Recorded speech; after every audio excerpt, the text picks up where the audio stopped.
wangi wanginya non-stop all day. Anda kembali di Selamat Pagi Indonesia. Pemirsa, Komisi Pemilihan Umum atau KPU akan menggunakan alat bantu Sistem Informasi Rekapitulasi Pemilu atau Sirekap untuk penghitungan suara pemilihan umum atau pemilu 2024. Namun, masyarakat patut turut andil dalam mengawasi proses penghitungan suara agar tidak ada kecurangan.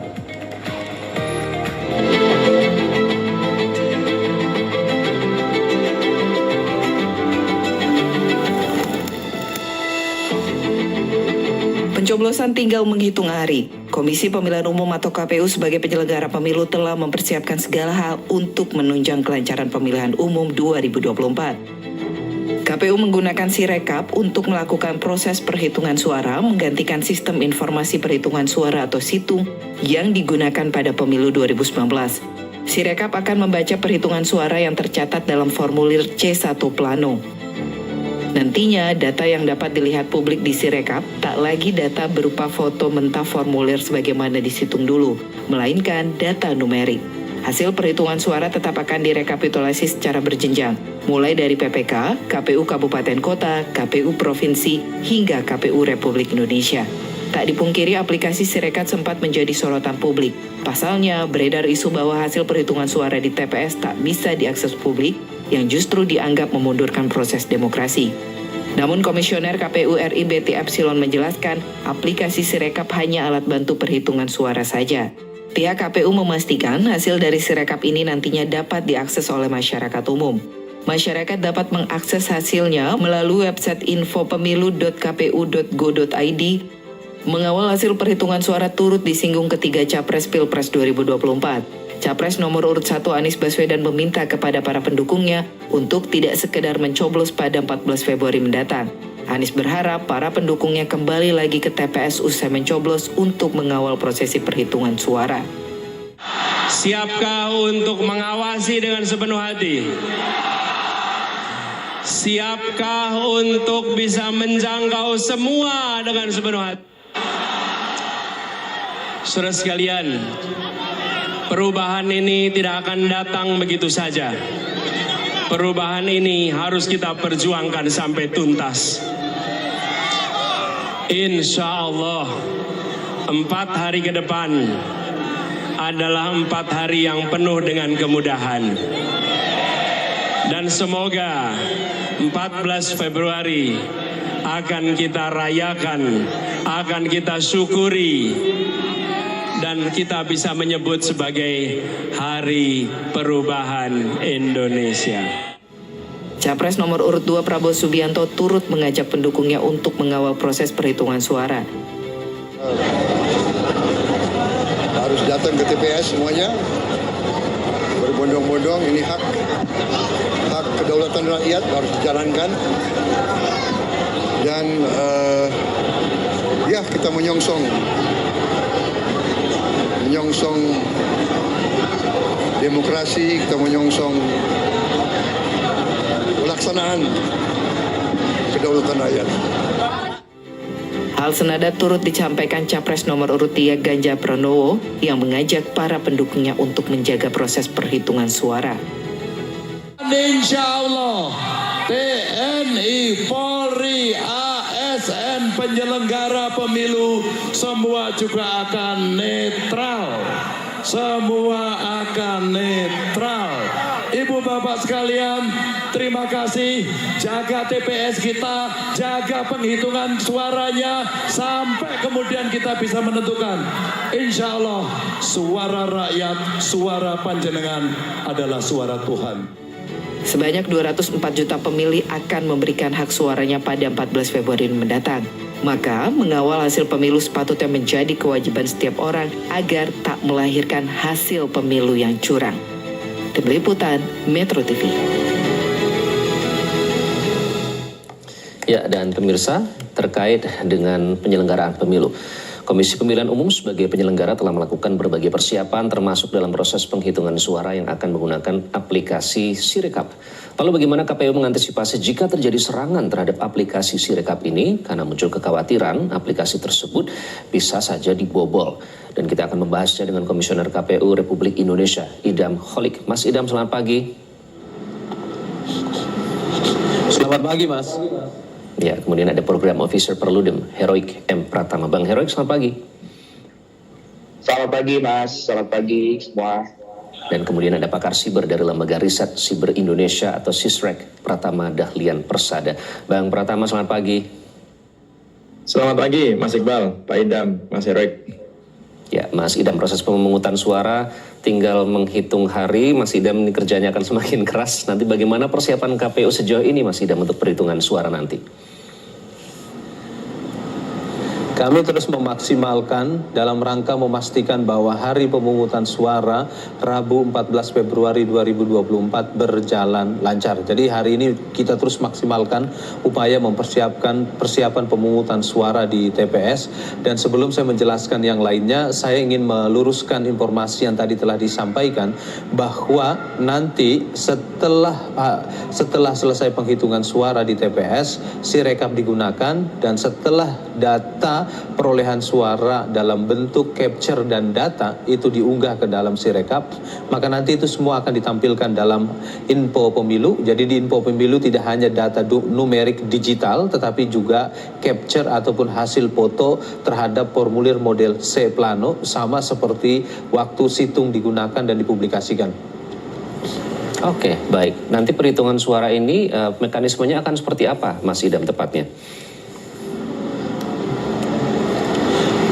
Mengenai mekanisme penghitungan suara sama dengan mekanisme penghitungan suara di TPS pada pemilu serentak 2019 yang lalu, yang kemudian itu datanya diunggah ke dalam Sirekap. Jadi tidak hanya data foto, tapi juga data numerik itu akan ditampilkan di info pemilu yang tadi sudah disampaikan.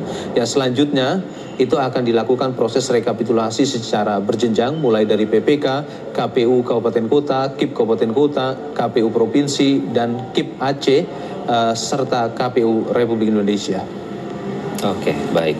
Bang Heroik, mekanisme seperti ini apakah ini sudah bisa diandalkan ya istilahnya untuk menjaga penghitungan suara ini berjalan sesuai dengan yang diinginkan? Ya, pertama saya ingin mengapresiasi KPU untuk kembali menggunakan sistem informasi rekapitulasi suara atau Sirekap di pemilu 2024, karena ini merupakan suatu sistem untuk transparansi dan juga akuntabilitas dalam proses penghitungan suara. Nah, sebetulnya ini bukanlah hal yang baru. Sejak pemilu 2014, itu KPU sudah menggunakan sistem penghitungan, lalu di Pilkada serentak 2015, 2018, dan kemarin di pemilu serentak 2019 dan Pilkada 2020 pun ada yang namanya Sirekap. Nah, tujuan utamanya adalah ini bukan hanya untuk transparansi dan akuntabilitas, tetapi misalnya bagi pemilih yang kemudian ingin melihat hasil pemilu di TPS-TPS di daerah lain, kita bisa menggunakan Sirekap ini untuk mengakses data tersebut. Dan juga fungsi ini bisa dimanfaatkan juga oleh partai politik peserta pemilu yang tidak punya saksi misalnya di TPS-TPS tertentu, karena ingin mendapatkan salinan C hasil tersebut, maka dengan menggunakan Sirekap itu bisa digunakan begitu ya. Nah, tetapi memang ada hal lain yang perlu diperhatikan. Yang pertama adalah tentu kami mendorong KPU untuk sesegera mungkin ketika selesai proses penghitungan, upload C hasil itu bisa langsung diakses oleh publik gitu ya. Tadi Pak Idam menyampaikan bahwa nanti setelah penghitungan selesai, publik bisa melihat langsung melalui info.pemilu.kpu.go.id di laman khusus Sirekap itu untuk melihat akses terhadap data C yang kemudian bukan hanya dalam data numerik, tetapi juga data foto salinan yang kemudian sudah difoto oleh petugas KPPS itu bisa diakses. Karena perlu diingat Bapak Ibu sekalian, rekan-rekan semua, bahwa formulir C itu adalah jantungnya hasil pemilu. Seperti itu, sehingga kemudian itu menjadi alat kontrol publik, alat kontrol peserta pemilu untuk menjaga integritas pemilu kita. Seperti itu. Oke, baik. Bang Pratama, tadi mekanisme sudah disebutkan, bukan hanya numerik digital, tapi juga nanti akan diupload pula hasil foto ya, atau capture nanti akan diupload ke info pemilu tersebut. Nah, apakah ini cukup untuk mencegah potensi kecurangan dalam perhitungan suara? Ya, kalau kita lihat hitung jenjang yang digunakan untuk menghitungan suara ini, menurut saya kontrolnya itu sudah banyak ya gitu, mulai dari TPS, kemudian dari kelurahan, dari kecamatan dan lain-lain. Aplikasi yang digunakan pun menggunakan aplikasi mobile, ada aplikasi web di tingkat kecamatan dan lain-lain begitu. Nah, sebenarnya kalau untuk akal-akalan itu nanti akan ada oknum aja, misalkan angka 1 dirubah jadi angka 7 gitu, atau angka 0 jadi angka 8 begitu. Nah itu nanti dibutuhkan masyarakat untuk melakukan pengecekan gitu, karena mungkin saja ada salah tulis atau sengaja salah tulis dan lain-lain, karena ada fungsi editing di dalam aplikasi Sirekap gitu. Dan pagi ini Pak Idam saya juga mendapat banyak pertanyaan, kok yang bisa diedit hanya nomor 1 atau nomor 3 saja, nomor 2-nya nggak bisa. Saya bilang itu hoax gitu. Itu banyak sekali informasi hoax tentang Sirekap yang menurut saya perlu kita benarkan gitu. Dan benar tadi kata Mas Heroik bahwa kita perlu mengapresiasi KPU bahwa ini adalah kerja yang cukup berat gitu, kerja yang cukup besar begitu untuk memberikan informasi yang benar kepada masyarakat. Tetapi gitu, ketika kita melakukan penghitungan, kemudian hitungannya itu masuk ke dalam server KPU, kemudian akan ditampilkan dan semuanya itu menggunakan komputerisasi, teknologi komputer, teknologi internet, disitulah ancaman itu sebenarnya akan muncul gitu. Nah, ini yang menurut saya perlu diantisipasi. Mungkin untuk hitungan manual no isu lah ya gitu, karena menurut undang-undang kita yang sah menurut undang-undang adalah hitungan manual begitu. Tetapi ketika nanti misalkan nih gitu KPU diserang, kemudian dihack, data yang ditampilkan di info pemilu ketika pengumuman akhir ternyata berbeda dengan hasil hitungan manual, dan bedanya itu terlalu besar, misalnya 20 juta, 30 juta suara gitu. Kira-kira yang kalah mau terima apa enggak gitu? Pasti enggak akan mau terima. Sehingga apa? Sehingga akan banyak aksi-aksi, misalkan perhitungan ulang, kemudian penuntutan dan lain-lain gitu, yang itu akan memperlambat proses penyelesaian Bang Pratama, pemilu tahan ini. dulu, nanti itu akan kita bahas di segmen selanjutnya ya, terkait dengan kendala yang muncul pada saat perhitungan suara, dan antisipasi juga nanti akan kita bahas di segmen selanjutnya. Saya ingin Mas Idam mengkonfirmasi dulu tadi soal pertanyaan yang ditujukan oleh ke Bung Pratama tadi terkait dengan soal editing ini di aplikasi tersebut, bagaimana Mas Idam? Sirekap ini menggunakan dua teknologi. Yang pertama dia menggunakan teknologi OMR, Optic Mark Recognition. Yang kedua Optic Character Recognition atau OCR. OCR ini digunakan untuk pembacaan formulir model C hasil plano untuk hasil penghitungan pemilu anggota DPR, DPD, dan DPRD. Untuk OMR, Optic Mark Recognition atau OMR ini digunakan untuk pembacaan terhadap formulir model C plano hasil ya untuk pemilu presiden dan wakil presiden. Nah, kami meyakini teknologi yang kami gunakan ini dalam pembacaan datanya itu akurat. Kalau tadi ada yang mengatakan bahwa apakah data yang diunggah ini adalah data akurat? Proses pengunggahan data di TPS itu dilakukan oleh KPPS itu harus disaksikan oleh saksi dan pengawas TPS, termasuk juga pengambilan fotonya. Jadi kalau prosesnya dilakukan sesuai dengan SOP ataupun prosedur yang kami terbitkan, kami yakini yang namanya electoral fraud ataupun electoral manipulation atau oknum-oknum yang berupaya untuk mengubah hasil pemilu itu tidak akan terjadi, karena Sirekap ini adalah teknologi untuk transparansi. Sebagaimana yang tadi Kang Heroik telah sampaikan. Jadi pada prinsipnya kami sebagai penyelenggara pemilu, kami harus pastikan suara pemilih yang diberikan di TPS itu harus sampai pada tingkat nasional. Kami rekapitulasi sesuai dengan apa yang ada di TPS. Oke, baik, sudah ada jaminan bahwa fraud atau manipulation itu tidak akan terjadi dengan teknologi yang sudah digunakan. Nanti kita akan bahas lebih lanjut masalahnya apakah ini sudah tercantum dalam peraturan KPU soal perhitungan suara ini, seberapa detail. Nanti kami akan kembali usaha jeda. Tetaplah bersama kami di Selamat Pagi Indonesia.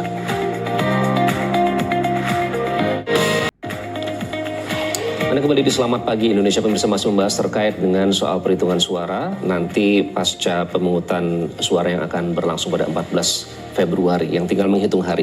Bang Heroik, tadi sudah ada jaminan ya dari KPU bahwa nanti akan tidak ada lagi fraud atau manipulation karena teknologi yang diterapkan ini sudah mencegah adanya itu. Nah, apakah ini cukup? Dan secara sistem ini sudah ada jaminan dari situ, tapi bagaimana supaya tetap bisa mengawal soal suara ini? Ya, pertama tentu kalau kita lihat ke belakang, tujuan utama dari penggunaan Sirekap sebagai alat bantu ya, ini perlu digarisbawahi sebagai alat bantu. Karena kalau kita berkaca di pemilu 2019 lalu, sempat ada misinformasi mengenai Sirekap ini gitu ya. Jadi Sirekap ini hanya alat bantu untuk mempublikasikan hasil pemilu secara real time di TPS. Ya. Sedangkan hasil akhir nanti baru kita lihat setelah rekapitulasi berjenjang dari level TPS, kecamatan, kabupaten kota, provinsi sampai dengan di level nasional. Nah, tujuan utama dari Sirekap sebagai bentuk transparansi dan juga publikasi data Form C ini sebetulnya alat kontrol agar kemudian proses rekapitulasi berjenjang manual yang diatur di dalam undang-undang sebagai rekapitulasi yang sah untuk menentukan hasil akhir, sehingga kalau publik kemudian sudah lihat gitu ya dari ketika nanti publikasi Sirekap ini dipublikasikan di web info pemilu tadi yang disampaikan Pak Idam, lalu kemudian kita bisa lihat Form C-nya, kita bisa lihat hasil di TPS-nya, maka ketika ada rekapitulasi di level kecamatan itu menjadi alat bukti atau kontrol kemudian ketika nanti untuk proses penghitungan suara secara akurat di dalam rekapitulasi di level kecamatan, kabupaten kota, provinsi dan seterusnya. Kami pernah melakukan studi dari putusan Dewan Kehormatan Penyelenggara Pemilu di pemilu 2019 lalu, yang kalau kita lihat memang paling banyak aduan soal pelanggaran etik di tahapan proses rekapitulasi itu ada di level kecamatan, begitu ya. Bahkan kami juga menemukan ada beberapa kecamatan PPK yang kemudian memang secara tidak sengaja, bahkan juga ada yang dilakukan dengan sengaja merubah hasil, gitu ya. Sehingga harapannya dengan Sirekap ini, ketika hasil murni data utama hasil pemilu di TPS dengan Form C itu difoto dan kemudian dipublikasikan ke publik, dan kemudian para parpol peserta pemilu, pasangan calon pun bisa mengakses tersebut, ini bisa menjadi alat bukti sekaligus kontrol dalam rekapitulasi di level kecamatan seperti itu, sehingga dapat meminimalisir ada yang disebut tadi yang disampaikan oleh Pak Idam adalah untuk meminimalisir electoral fraud. Nah, tetapi yang perlu kita lihat juga pengalaman dari Pilkada 2020 lalu misalnya, ketika proses Sirekap ini tidak mudah gitu ya. Kan ada juga beberapa titik TPS yang kemudian tidak ada jaringan internet misalnya. Nah, artinya ini memang KPU perlu menyiapkan backup plan-nya. Bagaimana kemudian upload C1 dalam bentuk foto dan numerik tadi tetap bisa dilakukan di daerah-daerah yang kemudian tidak ada akses internet. Kalau pengalaman di Pilkada serentak 2020 lalu itu tugasnya di kecamatan. Kecamatan yang kemudian melakukan foto C, lalu kemudian mempublikasikan ke dalam website KPU sehingga Form C tersebut juga bisa dapat diakses ke publik. Nah, itu tantangan yang pertama. Nah, tantangan yang kedua adalah pengalaman juga dari pemilu 2019 dan juga Pilkada 2020 lalu. Nah, proses publikasi dari Form C dari Sirekap ini yang bisa di-download dan bisa diakses dalam bentuk foto aslinya dari Form C tersebut, gitu ya, bukan hanya dalam numerik, itu waktunya cukup lama juga.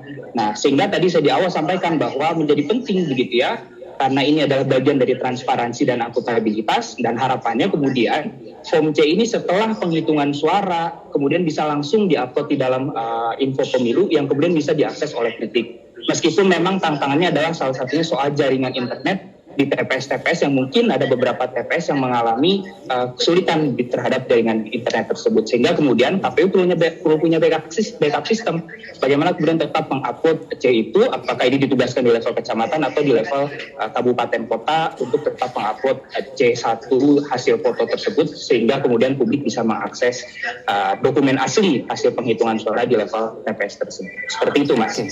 Baik, Bung Pratama, tadi Bang Heri menyatakan mungkin kendala utama yang akan dihadapi adalah soal akses internet yang masih belum merata mungkin di beberapa daerah, di beberapa TPS. Nah, seberapa yakin Anda dengan Sirekap dan teknologi yang sudah disiapkan oleh KPU ini dalam perhitungan suara untuk mencegah kecurangan? Ya, memang infrastruktur internet menjadi salah satu kendala, tetapi itu sebenarnya nggak ada masalah karena sistem Sirekap ini bisa memfasilitasi kondisi device-nya online ataupun offline gitu. Jadi kalaupun offline pun nggak ada internetnya, ketika nanti dibawa ke petugas kecamatan untuk verifikasi ada internet baru diupload di situ. Sebenarnya nggak ada isu sih kalau masalah itu ya gitu. Karena memang ini didesain supaya bisa bekerja di semua tempat di seluruh wilayah Indonesia dengan berapa? 823.220 TPS begitu. Yang nanti petugas KPPS ini menggunakan perangkat HP pribadinya untuk melakukan foto. Sebenarnya concern saya sih nggak di situ ya. Concern saya adalah ini orang-orang KPPS ini menggunakan handphonenya masing-masing. Yang kita tidak tahu di handphonenya itu isinya apa. Kemudian apakah ada malware-nya, apakah ada permasalahan keamanan dan lain-lain begitu. Yang kalau misalkan digunakan ada malware-nya, kemudian ternyata dia menularkan ke dalam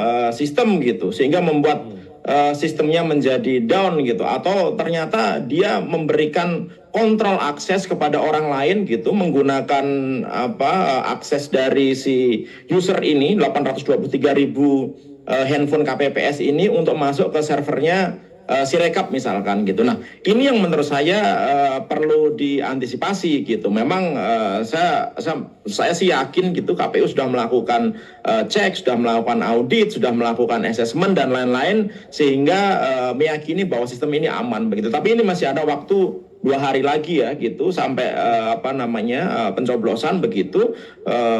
KPU menurut saya perlu setiap saat gitu ngecek lagi gitu, karena saat ini KPU menjadi target serangan yang paling seksi gitu, bukan hanya di Indonesia tapi di seluruh dunia gitu, karena ini adalah sistem pemilu yang terbesar gitu di dunia gitu, sehingga semua orang gitu penjahat-penjahat cyber itu berusaha untuk merusak KPU, menyerang KPU, memodifikasi data KPU begitu, yang ini adalah tugas berat. Gitu. Oleh karena itu memang kita gitu sebagai warga negara Indonesia menurut saya perlu nih gitu berpikir bahwa ya udahlah, kalau misalkan sistem KPU ini diserang dari banyak tempat, ya yang bisa nyerang ya cobalah direm dulu gitu misalkan, walaupun itu susah kita omongkan gitu. Tetapi yang paling penting adalah bagaimana KPU bisa membuat sistem pertahanan yang cukup kuat, misalkan menggunakan anti DDoS yang cukup, web application firewall yang cukup begitu, dan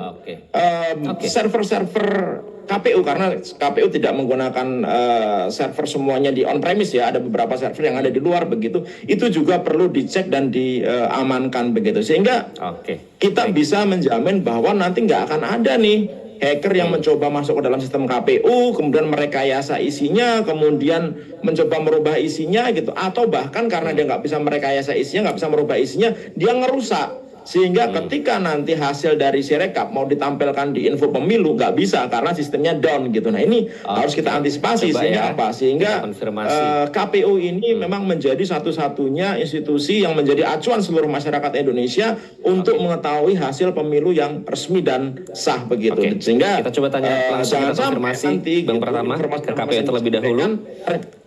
Ya, Mas Idam, berbeda dengan hasil perhitungan manual gitu.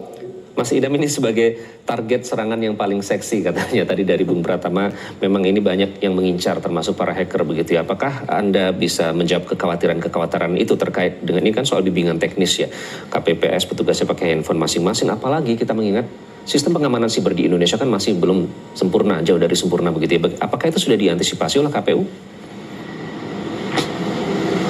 Apa yang tadi disampaikan oleh Bang Pratama tentunya itu juga menjadi perhatian kami dalam kami mengembangkan teknologi Sirekap ini.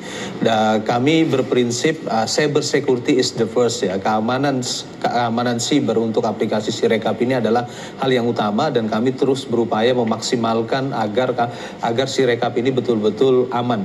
Memang apa yang disampaikan oleh Bang Pratama itu benar ya, bahwa banyak sekali hacker-hacker di luar sana yang menganggap bahwa Indonesia adalah negara yang menarik dalam artian dalam pandangan mereka ya, dan tentunya ini kami juga antisipasi. Kami terus mengintensifkan komunikasi dengan gugus tugas keamanan siber aplikasi KPU. Mudah-mudahan nanti pada hari pemungutan suara, terutama pasca penghitungan suara di TPS, aplikasi ini berjalan lancar, tidak ada gangguan, dan kami yakini itu. Dan disinilah pentingnya kita semua berkolaborasi, dan kami juga dalam proses bimbingan teknis, hal yang tadi dikhawatirkan oleh Bang Pratama itu juga menjadi kekhawatiran kami. Tapi kami sampaikan, kita pastikan bahwa smartphone yang digunakan oleh KPPS itu terbebas dari malware. Oke, jadi sudah dipastikan ya. Itu seperti apa sosialisasinya kepada para petugas KPPS, Mas Idam, sejauh ini?